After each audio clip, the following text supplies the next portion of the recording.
অন্নপূর্ণা যোজনা টাকা না পেয়ে বিক্ষোভ। আমরা সরকারকে এনেছি, আমরাই আবার উল্টে দেব। এই তীব্র হুঁশিয়ারির মধ্যেই যেন ফুটে উঠল সাধারণ মানুষের জমে থাকা ক্ষোভ। অতীতে বসতে না বসতে আপনাদের পোঙায় আগুন লেগে গেছে, গরম হয়ে গেছে, চাতানাই করছে। 5 বছর কষ্ট করে এরা থাকবে, এই জনগণ দাঁত কামড়িয়ে। 5 বছর পরে যদি আবার গোদা ভোট হয় না, গোদা ভোট, এই গোদা ভোটে উড়ে চলে যাবেন। আমি বিজেপি করি কিন্তু অন্যায়ের প্রতিবাদ করি। এই সরকারের আর নেই দরকার, শুভেন্দু সরকার আর নেই দরকার। হটাও, শুভেন্দু সরকার হারিয়ে দাও। যে টাকা দিতে পারছে সরকারটার, আমরা টাকা দিতে পারছি না মানে সরকার আমাদের নয়, তাহলে সরকার আমাদের রেখে কি হবে? পাল্টানো দরকার, নতুন সরকার চাই। সুমন্দি অধিকারী, ওর নাম শুভেন্দু অধিকারী নয়, সুমন্দি অধিকারী, ওর বাংলাদেশ পাঠানো হোক।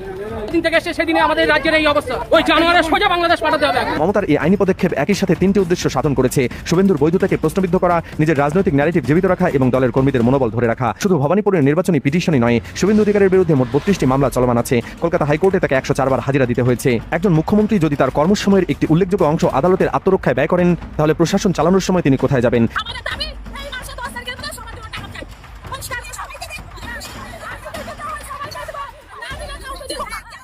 খেলা কিন্তু আবার ঘটে গিয়েছে ভয়ঙ্করভাবে। আসসালামু আলাইকুম প্রিয় দর্শক শ্রোতা, নতুন একটা ভিডিওতে জানাচ্ছি সুস্বাগতম।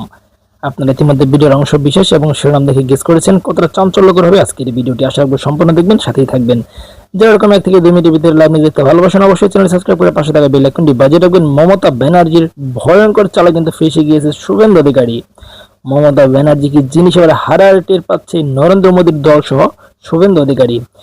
তারা যতই ক্ষমতায় থাকুক, তারা কিন্তু এক চুল পরিমাণ কথা বলতে পারছে না। তারা মুসলমানদের উপর যে নির্যাতিত শুরু করে দিয়েছে, সেগুলো কিন্তু মেনে নেবে না ভারতের সাধারণ জনগণ। অপরদিকে মমতা ব্যানার্জি ভয়ঙ্কর অ্যাকশন চাল দেখিয়ে কিন্তু শুভেন্দু অধিকারীর অবস্থা নাজেহাল করে দিয়েছে।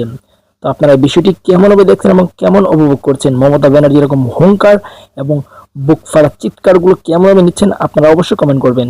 তো প্রিয় দর্শক বন্ধুরা, আজকের মতন এই পর্যন্তই। দেখা হচ্ছে পরবর্তী কোনো লাইভ নিউজ নিয়ে। সেই পর্যন্ত সুস্থ থাকুন, ভালো থাকুন, এই চ্যানেলের সাথেই থাকুন। আল্লাহ হাফেজ।